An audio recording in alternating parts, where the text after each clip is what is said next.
John, how are you? Thanks so much for joining me today. I'm great. How you doing, Nick? Really, really good. Hey, John, we just got the mortgage commitment for this deal that you gave me, this client that you referred me, and I want to tell your team all about it. Okay, so this video is specifically for the Peggy Hill team. John, I'll start the story for everybody. Okay, the story was, John called me and said, hey, I got this deal. It's a real challenge, and the client is dealing with his friend who's a mortgage broker, and we can't get it done. Nick, it's not your deal. I feel really bad, but I need your help. And as I say to you, John, and I say to your team all the time, it doesn't have to be my deal. If you guys have a deal that's experiencing challenges, just call me. So, John, why don't you tell your team the challenges that you're having, and then I'm going to tell them how I helped you, get over those hurdles. Okay. Yeah, for sure. So, our buyer client was purchasing a property that was tenanted. The seller needed to have a quicker closing before the tenant would be out.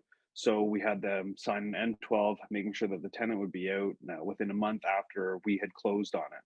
Now, my client was working with a friend of his for the mortgage, and they were having hiccups. They were having issues with it, and basically came back and said, "We're not going to be able to get this taken care of." Yeah, and that's when you called me and I said, hey, John, I don't need the deal, but I want to help you with it. So, the bank is concerned that if the tenant doesn't vacate, that now it's a rental property, right? And our buyer had less than 20% down. And, as we know, to get a rental property, you need 20% down. So, the bank and CMHC was like, we need to move the closing date. And that wasn't an option for you, right, John? Yeah. Yeah. So what I said to you originally was, okay, here's what you got to do. Tell your client to go back to the broker, go back to the bank and say, try a different insurer, try a different lender. And as I've experienced being in this business so many times is that, when a deal's done, they don't want to touch it. I'll talk to a lot of realtors and I'll say, oh, hey, can we amend the closing date outside of your team? And they'll say, you've heard this before. It's in the lawyer's hands now. And mortgage brokers do the same thing. It's all done. Can you just get your realtor to change the closing date? And that wasn't an option.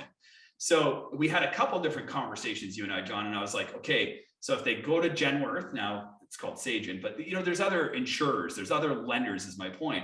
I'm pretty sure they'll get it done. You pushed your buyer to go back to his broker and he's like, yeah, I called, can't be done.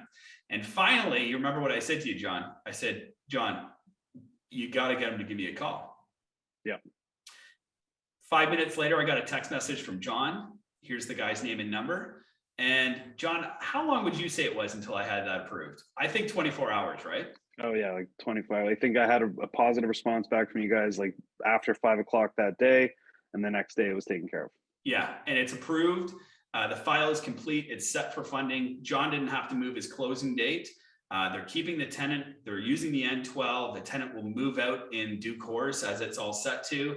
And then our buyer client, our mutual client that John introduced me to will move in. No disruption to the deal whatsoever. So John, I want to say thank you so much for that deal. And the reason we're doing this video is to tell your team those deals. We want those deals that are going to crash and burn with inventory being as low as it is. I don't want to see you guys lose any deals. If you hit a hurdle or an obstacle, call me. John, you must have apologized to me 400 times. Nick, I'm so sorry. It's not your deal, but I need some help. Guys, call me, okay? I'll help get the deal over the finish line. We'll switch gears. We'll send it to a new lender. We'll send it to a new insurer. Most importantly, we'll get your deal done. So John, thanks so much for that. Thanks for your trust as always. And on to the next one, right? Yeah, well, I got to say thanks to you. I really appreciate you and Mike being able to get it taken care of. Thanks for your trust, John. Appreciate it. All the best.